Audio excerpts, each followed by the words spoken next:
YT뉴스 FM 슬기로운 라디오 생활. 안녕하세요. 아나운서 최영진입니다. 오늘은 일본군 위안부 피해자 기림의 날이죠. 일본군 위안부 문제를 국내외에 알리고 피해자를 기리기 위해 제정된 국가기념일입니다. 일본 정부는 아직도 역사의 진실을 왜곡하면서 책임을 부인하고 있는데요. 오늘만큼은 위안부 문제를 기억하고 그 의미를 되짚어보시길 바랍니다. 자, 오늘 순서입니다. 러시아에서 코로나19 백신 개발에 성공했다는 발표가 있었죠. 자, 그런데 백신에 대한 안정성을 두고 논란이 되고 있는데요. 일부에서 전문가와 함께 이야기 나눠보겠습니다. 자, 3분요가 사전 녹화된 영상 띄워드립니다. 보이는 라디오 함께 하시면서 동작 따라해 보시고요. 2부는 슬기로운 언어생활 준비되어 있습니다. 자, 우리가 나이를 물을 때 실례지만 나이가 하지 않습니까? 왜 앞에 실례지만을 붙일까요? 실례인데 왜 나이를 꼭 묻게 되는 걸까요? 신지영 교수와 풀어보겠습니다. YT뉴스 FM 슬기로운 라디오 생활 지금 바로 출발합니다.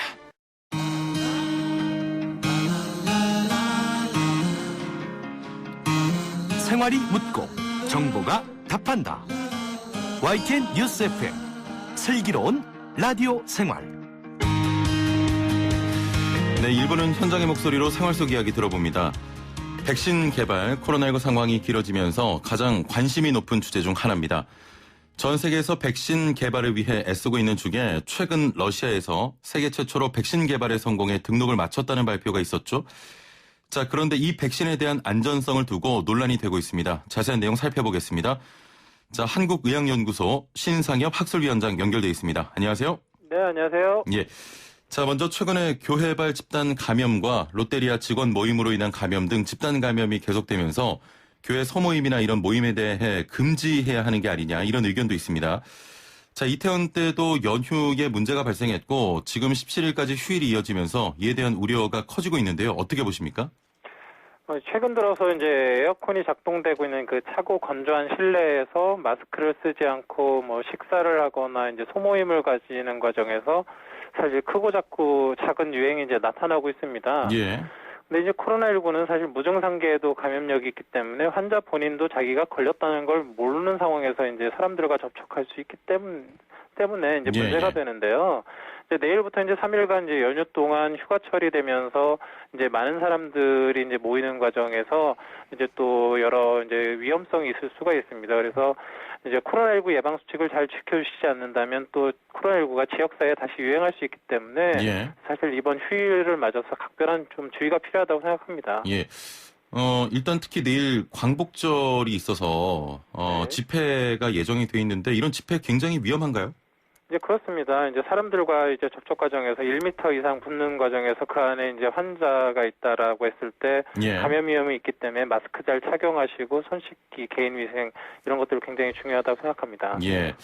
자, 본격적으로 백신 이야기 나눠보겠습니다. 치료제보다 백신이 만들기 어렵고 또 코로나 바이러스는 변종이 심해서 백신 개발이 어렵다 이렇게 알려져 있는데 그래서 사스 때나 메르스 때도 보지 못했다고 합니다. 이게 맞는 얘기입니까? 네, 어느 정도 맞는 얘기입니다. 이제 바이러스는 이제 DNA랑 RNA 바이러스로 크게 나눠지는데요.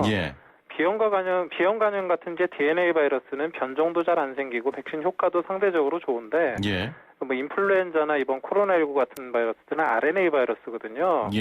그 RNA 바이러스는 변종이 심하게 나타납니다. 그래서 이미 백신이 개발돼 있는 인플루엔자 바이러스의 경우도 매년마다 계속 변종이 생겨서 새로운 백신을 지금 접종하고 있지 않습니까?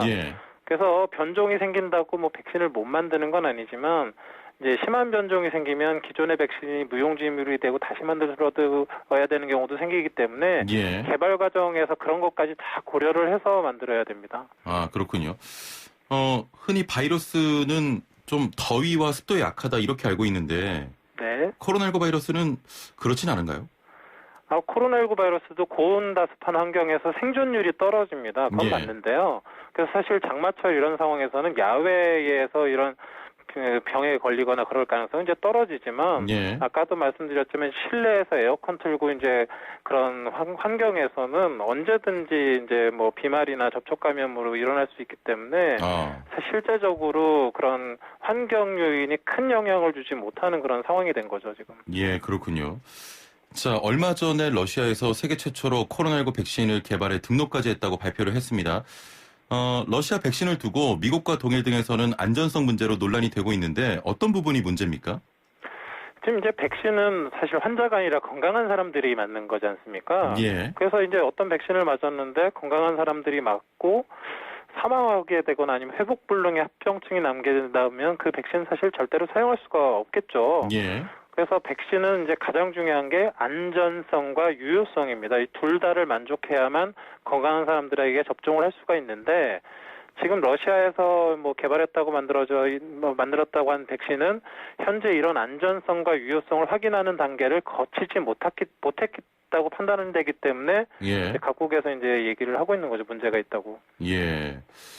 자, 특히 문제가 되는 백신은 임상시험 결과를 밝히지 않고 또 문제가 되니까 과학적 비밀 준위는 러시아 전통이다 이렇게 또 해명을 하고 있습니다. 임상시험 결과를 제대로 공개하지도 않고도 의약품 등록이 일단은 가능한 겁니까?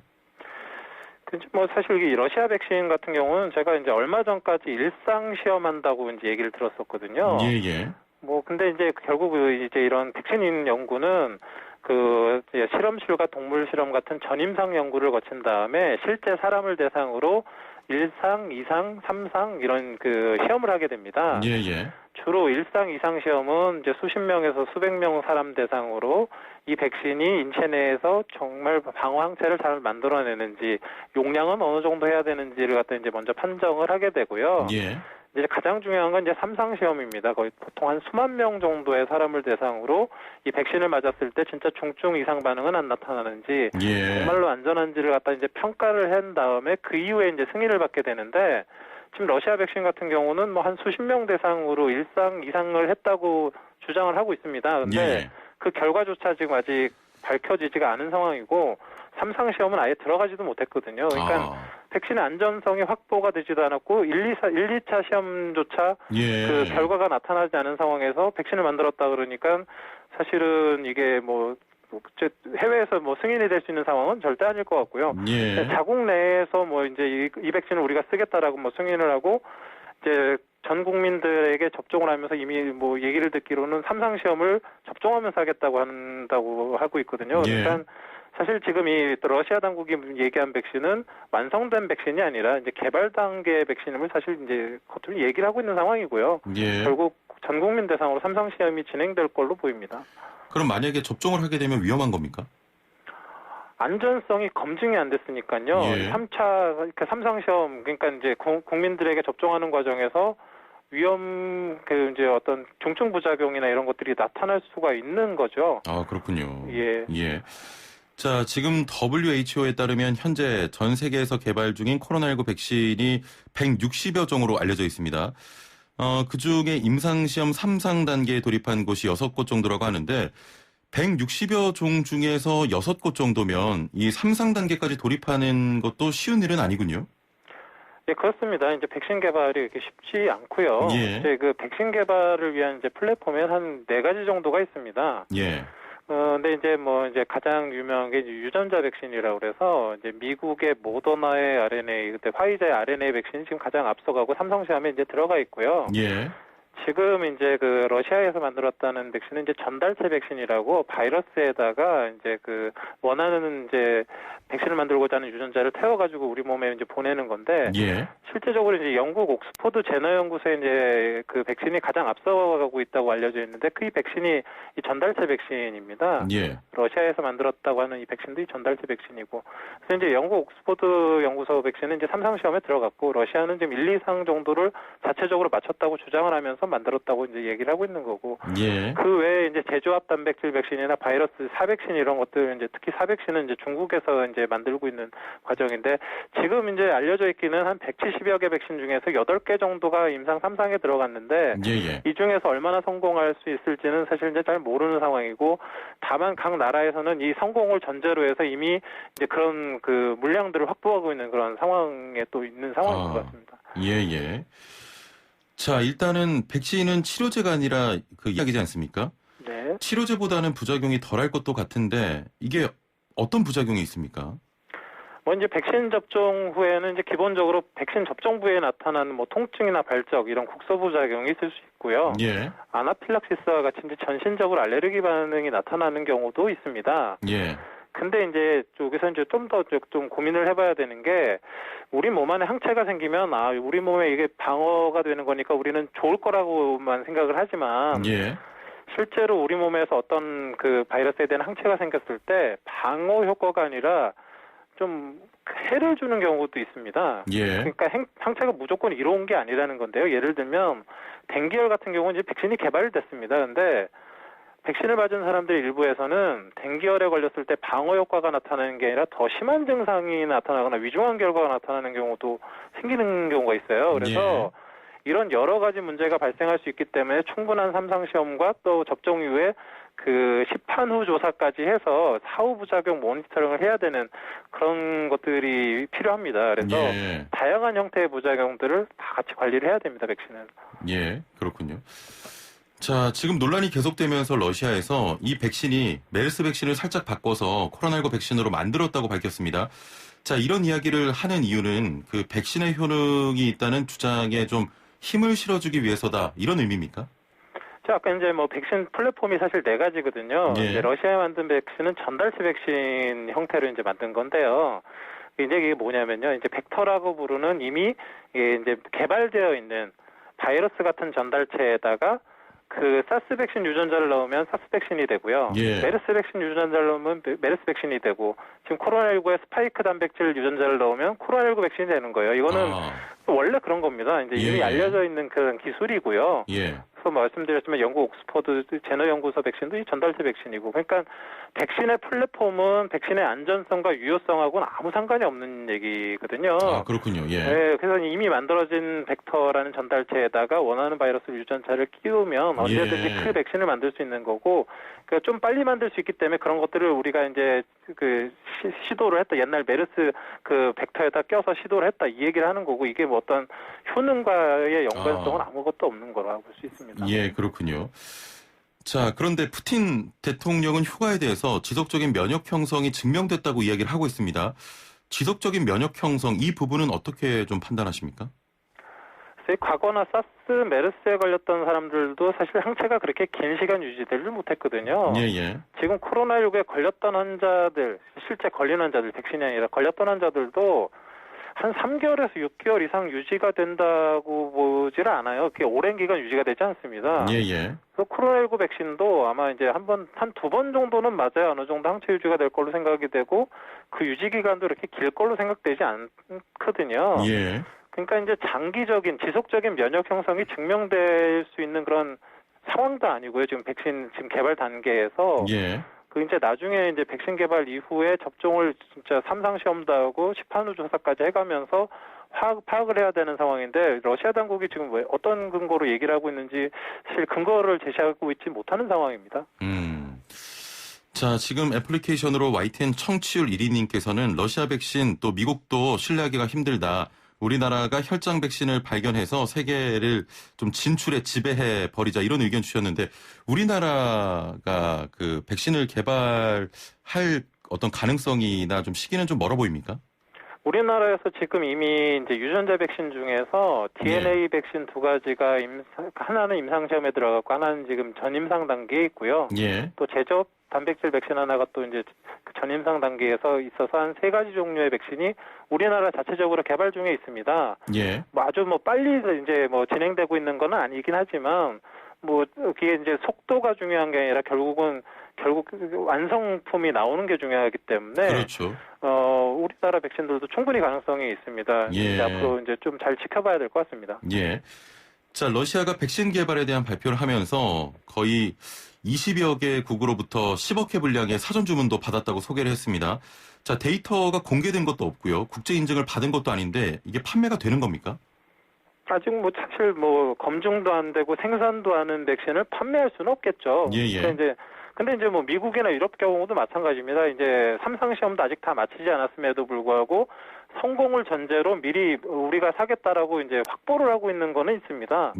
이건 이제 임상 시험이 성공했다는 걸 전제로 하는 거고요. 만약에 백신 임상시험 과정에서 3상 시험을 하고 있는데 뭐 사망한 사람이 나타나거나 중증 부작용이 나타난다면 그 미리 확보한 백신은 결국 시장에 나올 수 없기 때문에 사용할 수 없게 되겠죠. 그러니까 임상의 결과에 따라서 미리 확보는 해놓지만 그건 성공을 전제로 확보를 한 거고 지금 이미 이제 1, 2상 하고 있는 러시아 백신이 글쎄요 이걸 다른 나라에 팔 수 있을지에 대해서 저는 굉장히 의문스럽습니다. 예. 그렇다면 현재로서는 국제 인증이나 좀 더 지켜봐야 되는 문제겠죠? 이제 백신은 결국은 1, 2, 3상 시험을 마치면 미국은 FDA, 우리나라 식약처 같은 곳에서 이거는 진짜 우리나라 사람들한테 활용을 해도 이렇게 접종을 해도 괜찮겠다라는 이제 승인을 받아야 이제 그 나라에서 접종할 수 있는 거지 않습니까? 예. 뭐 러시아 자체적으로야 뭐 할 수는 있겠지만 다른 나라에서 지금 근거를 가지고 승인을 받아서 접종할 수 있는 그런 가능성은 지금 없다고 생각합니다. 지금 현재는 그런 가능성은 없다. 예. 자, 마지막으로 만약 빠른 시일 내에 안전성이나 효능이 보장된 백신이 개발되면 빠른 시간에 많은 사람들에게 접종할 수 있는 건지 좀 궁금하고요. 만약 그게 어렵다면 어느 정도 좀 우선순위가 정해져야 되지 않겠습니까? 뭐 일단은 지금 제가 보기에는 한 번 접종으로 충분한 항체 형성이 되기가 좀 어려울 것 같아서 대부분의 백신이 한 2번 정도 접종을 해야 될 것 같고요. 예. 그래서 이제 접종에 이제 좀 기간이 좀 걸릴 것 같고 이제 그리고 또 충분한 이제 접종 물량이 없다라 그러면 결국 이제 우선순위를 정해야 되는데 보통은 이제 일단 사망률이 높은 고위험군과 환자를 돌보는 의료진에게 우선순위가 보통은 있습니다. 근데 이제 가장 중요한 건 사실 이 백신이 충분한 안전성과 유효성이 확보되지 않는다 그러면 고위험군이나 의료진에게 접종할 수가 없기 때문에 충분한 이제 임상시험 결과를 확보한 이후에야 아마 이 접종이 가능해지지 않을까 생각하고 있습니다. 예, 한 가지만 더 여쭙겠습니다. 안전성이 담보된 그 완성형의 백신 언제쯤 나올 거라고 보십니까? 지금 이제 선진국에서 이제 미국, 영국에서 만드는 백신들 같은 경우는 어느 정도의 안전성을 담보한 백신들이 내년 초쯤에 1차 승인이 되지 않을까 싶긴 한데요. 예. 근데 이제 그거는 사실 이제 3차 임상 시험이 이제 시작 단계에 있기 때문에 좀 시간을 지켜봐야 될 것 같습니다. 네, 알겠습니다. 오늘 말씀 여기까지 듣겠습니다. 감사합니다. 네, 고맙습니다. 네, 지금까지 한국의학연구소 신상엽 학술위원장이었습니다. 생활의 달인이 되는 법이요? 하하! YTN 뉴스 FM 슬기로운 라디오 생활을 들으셔야죠.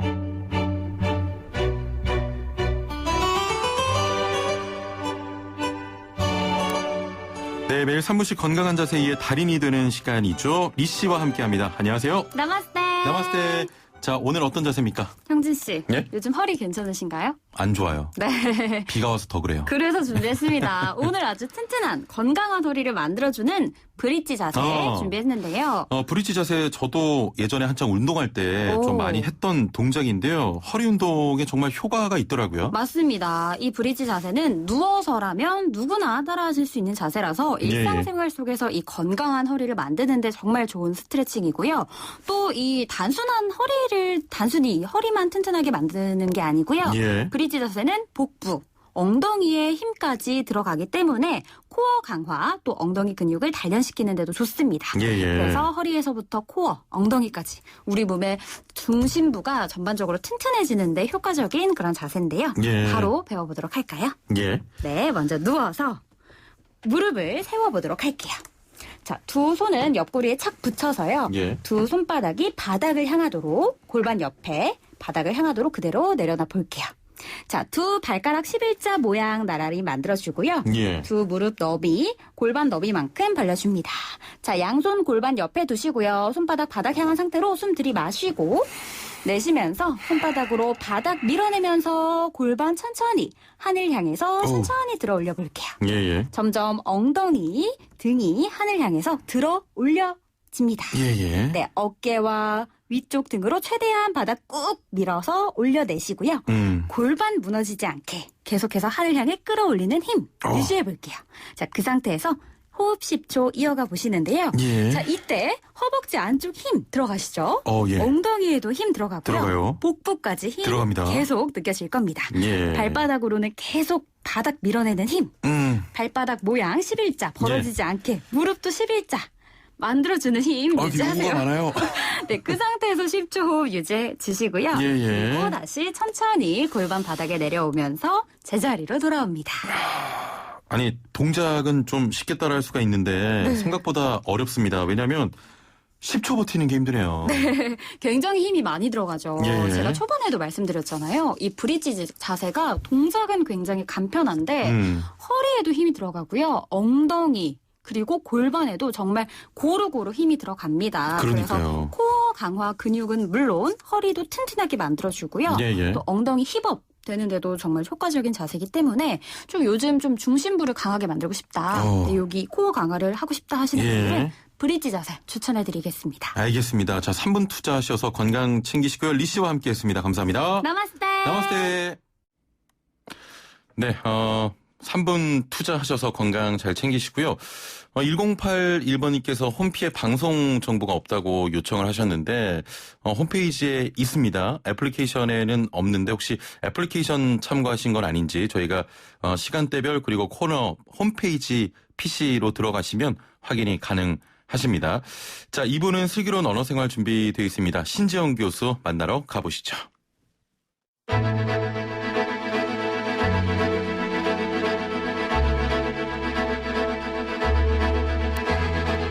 구석구석 알찬 정보들을 모아 지혜로운 생활로 인도합니다. YTN 뉴스 FM 슬기로운 라디오 생활.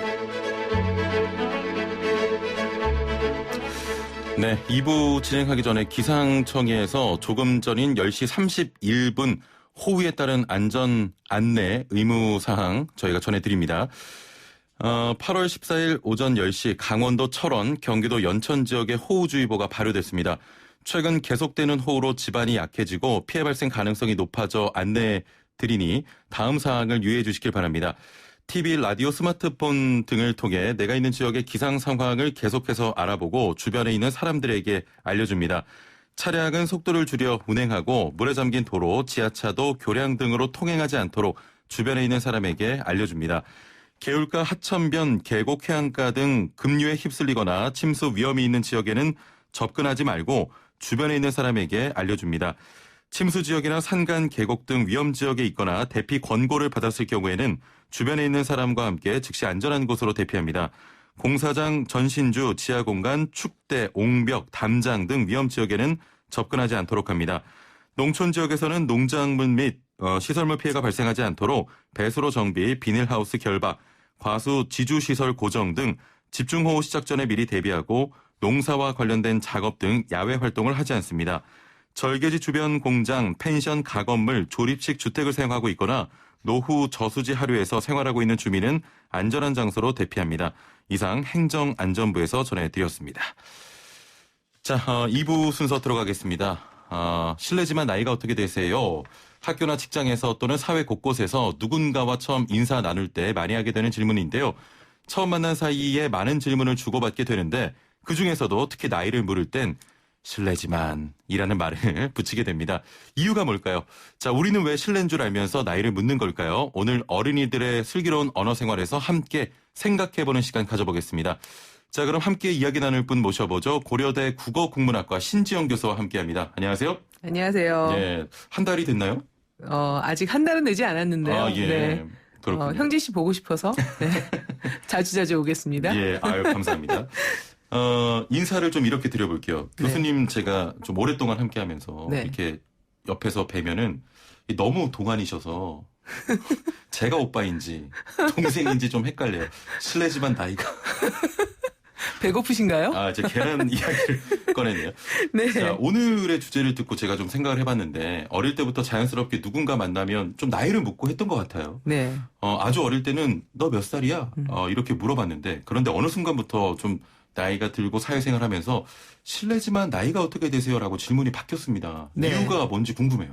그 이유를 우리가 생각하기 전에 혹시 우리 어른이들이 이 슬기로운 라디오 생활, 언어 생활을 듣고 계신 어른이들이 굉장히 많잖아요. 많죠. 그 어른이들에게 우리가 한번 여쭤보면 어떨까요? 어떻게 나이를 묻는데도 굉장히 다양한 방법이 있잖아요. 예, 그럼요. 직접 묻지 않으면서 좀 나만의 노하우? 이런 거 있지 않을까요?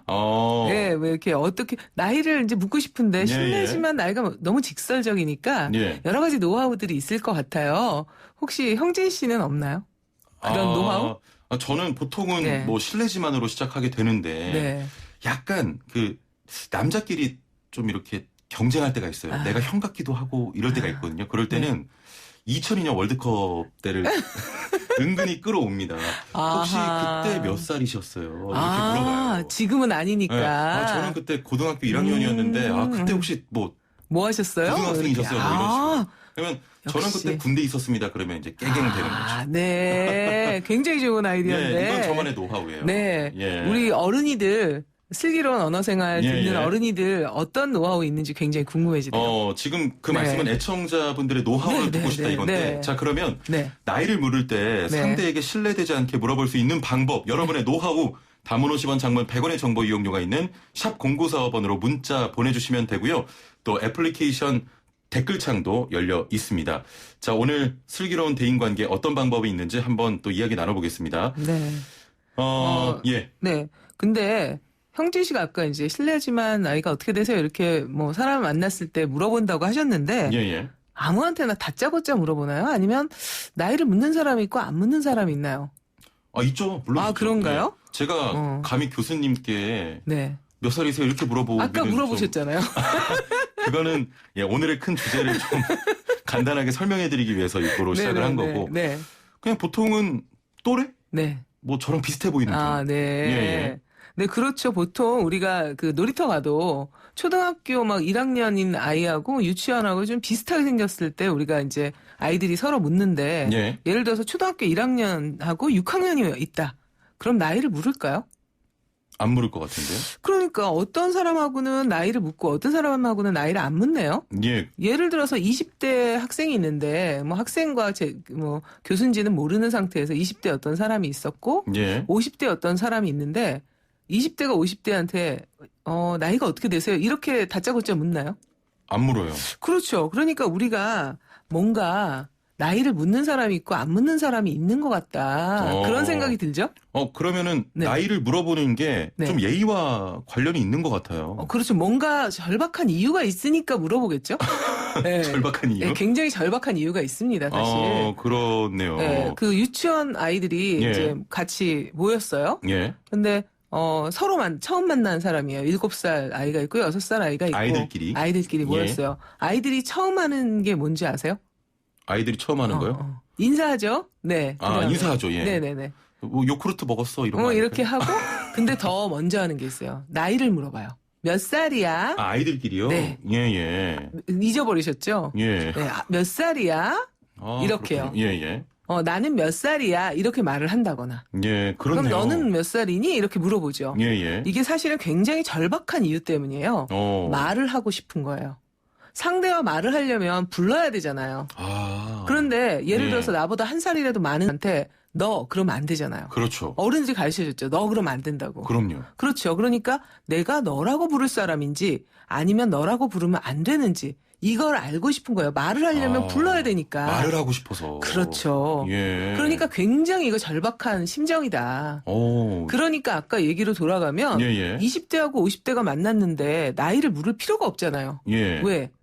그러지 않아도 말을 할 수 있으니까. 그럼요. 그렇죠. 이게 어떻게 불러야 되는지를 잘 모르기 때문에 그게 비슷한 사람들끼리는 내가 저 사람하고 어떻게 해야 되지? 그래서 이제 보통 얘기가 이제 호칭 정리 이렇게 얘기를 하잖아요. 맞아요. 그렇죠? 그런 게 바로 이제 그 나이를 묻는 이유다. 이렇게 얘기할 수 있어요. 아니 그러면 어른들도 비슷한 것 같아요. 아무나 맞죠. 만나서 나이를 묻는 게 맞습니다. 아니라 또래인 경우도 그렇거든요. 그렇죠. 제 담당 PD가 좀 나이가 있는데 제가 뭐 나이 몇 살이에요라고 물어보기는 좀 어렵잖아요.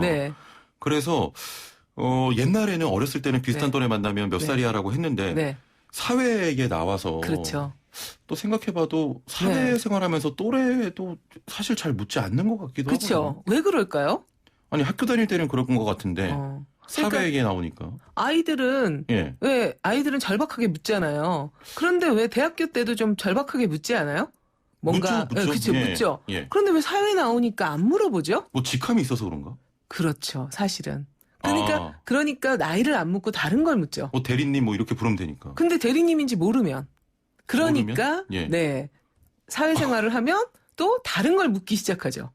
아, 예. 네, 한국 사람들은 그래서 처음 만나면 뭔가 신상 정보를 캐야 되는 그런 절박한 이유가 있어요. 맞아요. 왜냐하면 사람을 불러야 돼요. 내 앞에 있는 사람하고 말을 하려면 그 사람을 불러야 되잖아요. 그렇죠. 그런데 그 사람 이름을 부르면 안 되죠. 예를 들어서 제가 우리 최영진 씨한테 형진아 이렇게 얘기하면 초면에 안녕하세요. 저는 최영진입니다. 이렇게 얘기했더니 형진아 이렇게 얘기하면 뭔가 이상하죠. 저 양반이 왜 저러지? 이럴 그렇죠, 것 그렇죠. 이름을 부를 수 없는 거예요. 이름 대신에 부를 말이 있어야 되고 그걸 우리는 호칭어 이렇게 얘기를 해요. 근데 그 호칭어는 대체로 뭐랑 관련이 있냐면 사회생활을 하면 직업이나 이런 것들과 관련이 있거든요. 그러니까 이제 사회생활을 할 때 우리가 처음 만나면 어릴 때는 그런 게 없으니까 나이를 물어서 호칭 정리를 하고 존댓말을 쓸지 반말을 쓸지 이런 것들을 결정하는데 사회에 나오면 대부분 다 성인들이니까 일단 존댓말을 써요. 그러니까 이제 그거 자체는 중요하지 않은데 불러야 되니까 다 존댓말 써주면 되지만 그 사람 내가 어떻게 불러야 될까? 그게 이제 직업과 직함 이런 것과 관련이 있잖아요. 그렇군요. 그러다 보니까 사실은 이제 사람들한테 신상 정보를 묻게 되는 거죠. 근데 그걸 싹 일거에 안 물어도 되게 만드는 방법이 있어요. 아, 이 방법이 있나요? 예. 그러면 잠시 뒤에 문자도 좀 그럴까요? 소개해드리고. 네, 궁금한데요. 일단 6693번님께서는 나이 묻고 어디 사냐 묻고 결혼은 했냐 묻고 모두 확인하고 나면 애가 몇 살이냐고 묻고 진짜 한국 사람들은 호구조사 좋아합니다 하셨고요. 7267번님 자 큰아이가 몇 살이죠? 얘 10살이에요. 와 아이가 그렇게 커요? 그럼 결혼을 20살에 하신 거예요? 이러고 결혼하시고 출산하셨나 봐요. 이런 식으로 나이를 캐 물으시는 방법도 있고요. 네네. 7479번님 저희가 아까 전에 나이 어떻게 묻냐고 이렇게 물어봤잖아요. 요즘은 또 이러시나 봐요. 몇 학년 몇 반이세요? 이렇게 물어보신대요. 몇 학년 몇 반. 아주 직접적으로 물어보지만 이게 몇 살이세요보다는 조금 돌려서 말하는 거니까. 그렇죠? 네, 몇 학년 몇 반이세요, 우리 최 선생님? 저는 비밀로 하겠습니다. 우리 비밀로 합시다. 네네. 4471번님께서는 저는 이렇게 해요. 혹시 불량식품 아폴땡을 아시나요? 라고 했을 때 알면은 60년대 말에서 70년대 초에 태어난 사람이라고. 그럼 그 질문을 받고 제가 결정을 해야겠네요. 그렇죠. 판단을 해야죠. 그렇죠. 예. 네, 재밌는 방법이네요. 아까 전에 그 방법이 있다고 하셨는데 소개를 해주시죠. 그 일거에 그걸 굉장히 좁히는 방법이 바로 명함을 주고받는 거죠. 명함을 주고받는 거. 명함에는 알고 싶은 정보가 다 있어요. 이름 있죠. 직함 있죠. 그러면 직업도 알게 되고. 그러니까 어디 다니는지 이런 것도 다 아니까 일거에 그냥 저 사람을 내가 어떻게 부르면 되겠구나. 이걸 확 알게 되죠. 그렇죠. 그러니까 우리가 명함을 가지고 처음 만날 때 사회생활을 하면 명함을 가지고 와서 서로 교환하는 거죠. 그만큼 또 명함이 중요해서 명함 예절이란 것도 있잖아요. 어떻게 받는지 내려놓는지. 오늘 굉장히 또 짧은 시간이지만 많은 것을 알게 되는 것 같은데 그래서 호칭이 굉장히 중요한 것 같아요. 맞아요. 잘못되면 싸우기도 하고 그래서 나이를 묻기도 하는데 그 문자 주제를 좀 바꿔볼까요? 그럴까요? 호칭 때문에 곤란한 경험들 다 한 번씩 있으실 것 같은데 내가 나이가 더 많은 것 같은데 나를 잘못 불러서 혹시 내가 상대를 잘못 불러서 기분 상하게 한 경험 이것도 함께 이야기 나눠보겠습니다. 자, 단문 50원, 장문 100원의 정보 이용료가 있는 샵 0945번 문자나 댓글로 남겨주시면 되겠습니다. 자, 이렇게 늘 이제 생각하는 건데요. 우리 문자 보내주시는 분들, 우리 진짜 슬기로운 어른이들 정말 많은 것 같아요. 많아요. 네, 그래서 제가 많이 배웁니다. 많이들 보내주셔야지 제가 많이 배울 테니까 그래야지 또 좋은 얘기 할 수 있으니까 많이들 보내주시죠. YTN 청취율 1위님께서는 저에게 나이를 물어보면 저는 50이라고 말을 합니다. 그런데 물어본 사람이 믿지 않더라고요. 겉모습이 동안이라 40대 초반으로 보인다네요. 본인 자랑을 또. 그러니까요. 그러면 어쩌죠? 그러니까 좋을까요? 싫을까요? 좋지 않을까요? 좋지 않을까. 그런데 그 문자에는 이중적인, 양가적인 면이 조금 있는 것 같아서 좋지만 상대가 내가 너무 나이가 어려 보여가지고 함부로 부르는 경우도 있거든요. 약간 그렇죠. 막대하는 경우가 있으니까. 특히 제 직업 같은 경우에 특히 이 회사 같은 경우에는 어려 보이는 것보다는 조금 나이 드는 맞습니다. 보이는 게 중요해서 일부러 저는 잠도 좀 덜 자고 술도 한 잔씩 먹고 합니다. 일부러 노안을 만든다. 네, 대단한 노하우네요, 네. 정말. 애플리케이션으로 휴가님께서는 네. 띠를 물어봅니다. 무슨 띠세요? 하면 대충 12년 정도는 갭이 좀 크잖아요. 나이 가늠이 된다고. 대단한 방법이네요. 요즘은 근데 사실 띠를 잘 안 물어보는 것 같아요. 그러네요. 예. 보통은 어떻게 물어보죠? 옛날엔 나이를 물었잖아요. 나이를 최근에는 물었죠. 또 사실은 젊은 애들이, 예. 젊은 학생들이 예. 나이를 안 물어요. 아, 그래요? 네, 나이보다 예. 몇 년생이세요? 이렇게 물어봐요. 아, 그렇습니까? 네. 그건 그리고 자기를 예. 소개할 때도 몇 년생입니다. 아, 저는 이렇게. 뭐 84년생입니다. 뭐 이런 식으로요. 그래서 그것도 되게 재밌어요. 그런 것도 이게 네. 흐름이 있군요. 흐름이 있어요. 예, 유행이 있고 흐름이 있더라고요. 예. 자, 그러면 우리가 어떻게 불러야 될지 고민 많이 있다고 했는데요. 예. 이렇게 호칭어를 왜 우리는 그렇게 많이 필요할까요? 왜 우리는 그냥 앞에 있는 사람을 이름을 부르면 되지 왜 이름을 못 부르는지 말씀드렸잖아요. 뭐 영어 같은 경우에는 그렇죠. 그냥 you 하잖아요. 네네. 우리는 왜 나이도 중요하고 이렇게 알아야 될까요? 그렇죠. 그게 예. 이제 호칭 정리한다고 아까 말씀드렸는데 네. 이게 나이라든지 아니면 직업이라든지 직함 같은 걸로 우리가 말을 하려면 상대를 불러야 되잖아요. 예. 근데 이 부르는 말이라는 건 내가 너를 어떻게 생각한다. 이걸 내 입으로 말하는 거예요. 아. 그러니까 내가 예를 들어서, 내 생각대로 판단을 해가지고 거리를 측정해가지고 뭐라고 불렀는데 예. 상대방이 그게 온도가 맞지 않으면 불쾌해지는 거죠. 아, 맞아요. 그래서 예. 호칭이 굉장히 무서운 문제가 되는 거예요. 예, 맞습니다. 그래서 우리 이제 아마 문자들 많이 보내주실 텐데 예. 여러 가지 경험들이 있을 수밖에 없는 거죠. 맞아요. 내가 불러서 신뢰를 한 경우도 있고 예. 누군가가 나를 내 생각하고는 달리 불러서 기분이 나쁜 경우도 기분이 저 같은 경우에도 상할 때가 좀 많거든요. 아, 그래요? 예. 어떻게 부를 때 가장 상하나요? 아니 그냥 뭐 형제나 이렇게 조금 친해졌다고 나이랑 아직 모르는 상황에서 이렇게 부를 때도 조금 서운한. 제가 나를 언제 봤다고 형진이지? 네. 민증가 이렇게 되는 거죠. 그죠? 이런 것들이 왜 이런 일들이 벌어지는가 다 언어와 관련이 있어요. 아, 그렇군요. 그래서 진짜 언어는 인간의 모든 것에 대한 모든 것이다. 이렇게 얘기할 수 있다는 겁니다. 정말 이 시간 많이 배웁니다. 7675번님께서는 네. 이것도 재밌네요. 나이를 물어본 후에 놀라면서 피부가 왜 이렇게 좋아세요 하면 이게 다 끝난대요. 참 자연스럽다고. 네. 0978번님은 네. 이 코너 재밌네요 하시면서 저는 호칭에 엄청 민감한 편이어서 상대가 압존법의 개념이 없으면 실망하는 편이에요. 네네. 압존법에 대한 좀 말씀을 부탁드려요. 네네네. 라고 하셨는데 군대에서 사실 제일 많이 배우는 게 압존법이거든요. 맞습니다. 예. 그런데 이제 사회적으로 지금 일반적으로 군대에서는 굉장히 이제 압존법을 강조하지만 왜냐면 계급 사회니까 계급이 되게 많고 내가 누구를 불렀는데 더 높은 계급을 가진 사람한테 나 낮은 사람에 대해서 이야기를 하는데 막 존대를 한다거나 이러면 또 이제 그 말을 듣고 있는 사람이 더 높은 사람이니까 불쾌해하고 이러거든요.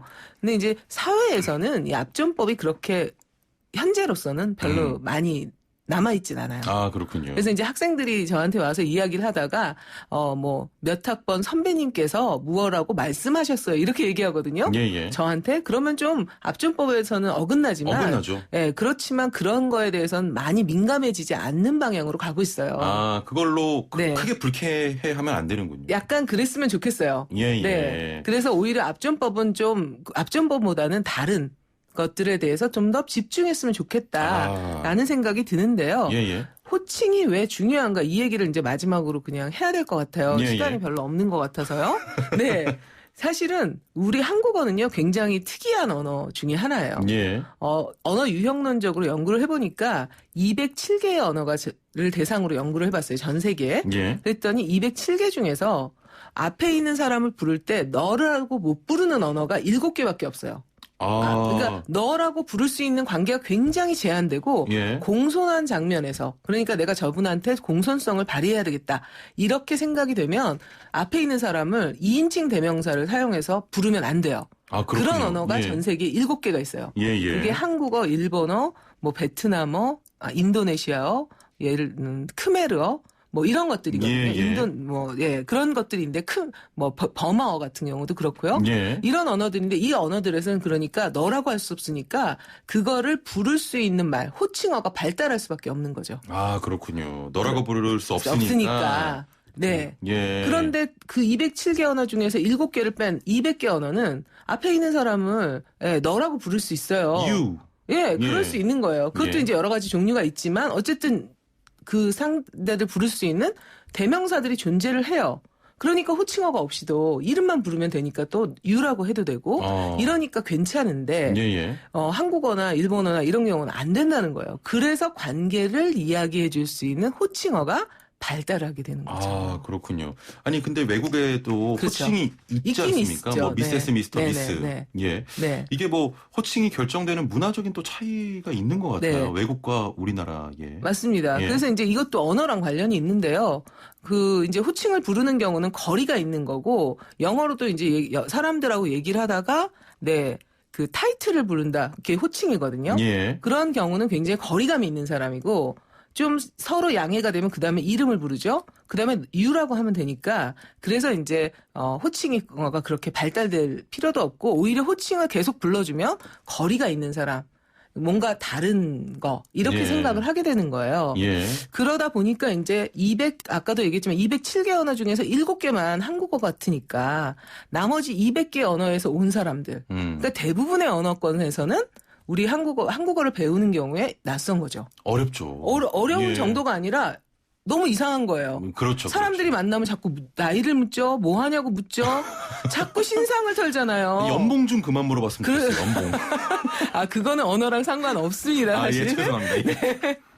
네, 그거는 저 사람과 아주 굉장히 배금주의적인 사람이네요. 그런 사람들 좀 안 만나도 될 것 같아요.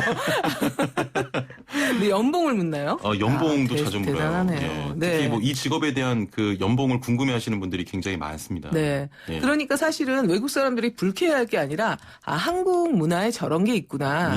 그다음에 우리는 또 다른 문화를 보면서 아니 왜 자기 엄마 아빠한테도 유라고 그러고 이름을 부르지? 뭔가 이상해 이렇게 생각할 게 아니라 이런 차이가 있구나 이런 것들을 이해하는 게 되게 중요하다는 겁니다. 이해하고 받아들이는 게 중요한데 아직까지는 우리나라 사람들은 그게 좀 안 되는 것 같은 게 제가 만약에 교수님하고 뭐 차를 한잔 하러 갔는데 저는 막 어렵잖아요. 교수님. 어려우세요? 아니 죄송합니다. 물론 좋지만 아무래도 격식을 갖춰야 되니까 뭐 우리 교수님 하는데 갑자기 외국인이 you 이래버리면 그거에 대한 한국 사람들은 아직 좀 받아들이는 게 어른들 특히 좀 어려울 것 같아요. 되게 재미있는 그래서 이런 일이 생겨요. 제가 영국에서 유학할 때 어떤 분이 그런 얘기를 하더라고요. 자기는 싸울 때 한국어로 싸우지 영어로 싸우지 않는다. 아, 왜요? 그러니까 나이가 어린 사람하고는. 왜냐면 영어로 싸우면 you 이러니까 한국어로 하면 you라고 못하잖아요. 그러니까 싸울 때 자기가 권력을 갖기 위해서 한국어로 싸운다. 그래서 재밌네요. 제가 깜짝 놀랐습니다. 재밌습니다. 5469번님, 뭐 간단한 질문인데 아내가 연상이면 제 친구들은 제 아내를 부를 때 어떻게 불러야 됩니까? 재수씨는 아닌 것 같고 또 형수도 아닌 것 같고 누나라고 불러야 되나요? 하셨는데요. 그냥 이름하고 씨 부르면 안 될까요? 누구씨 이렇게? 누구씨. 네네. 이름을 좀 더 적극적으로 불렀으면 좋겠어요. 오늘은 이야기하지 않고 언젠가 이야기를 하겠지만 100년 전에도 이런 문제들이 있었어요. 100년 전이요? 네. 이런 논의들이 있었답니다. 재밌지 않나요? 다음번에 그 주제는 또 한번 만들어서 그럴까요? 방송해보는 것으로 하겠습니다. 벌써 시간이 끝났네요. 아쉽네요. 이 시간 너무 금방 갑니다. 자, 생각해보면 외국에서 유라고 부르거나 또 이름을 부른다고 서로 존중하지 않는 건 아니잖아요. 맞습니다. 정말 언어는 인간의 모든 것에 대한 또 모든 것이라는 교수님의 말씀이 맞는 것 같습니다. 자, 부르는 말을 살펴보니까 한국어를 사용하는 우리에 대해 많은 것을 또 이야기해주는 것 같습니다. 오늘 말씀 감사합니다. 감사합니다. 네, 지금까지 고려대 국어국문학과 신지영 교수와 함께했습니다. 네, 주말 포함해서 대체 공휴일 슬라생은 쉬고요. 다음 주 화요일 찾아뵙겠습니다. 최영진이었습니다. 고맙습니다.